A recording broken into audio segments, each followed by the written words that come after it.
10 healthy adult subjects were asked to walk on a treadmill while connected to monitors. One of two kinds of disturbances was applied during the walk, and the number of steps until adaptation was recorded. Each subject experienced both kinds of disturbance in random order. Here are the data for these 10 subjects. So here I have the 10 values for disturbance A and the 10 values for disturbance B. Note that there were 10 in our sample. So the first person had these two values, the second, these two, the third subject, these two, and so forth. So here we don't have two independent samples, so we're not looking at the difference between two different means. What we can do is look at the mean of the difference between these two measurements for each individual. So we're going to test whether there is significant evidence of a different mean adaptation time in steps for the two types of disturbances. So what we're doing is a one sample t-test on this data set.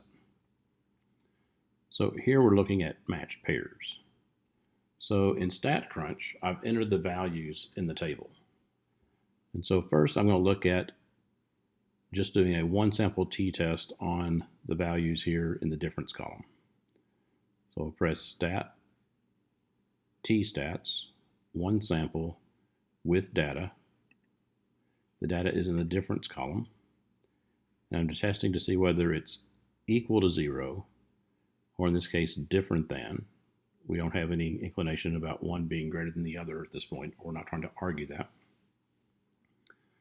And so if I press Compute, my table shows me a t statistic of 2.53 and a p-value of 0.0322. And since this is less than 0.05, which is our typical significance level, this would be sufficient evidence for a difference in adaptation times for these two different disturbances. Now, in StatCrunch, you can use the actual data that was given for disturbance A and disturbance B.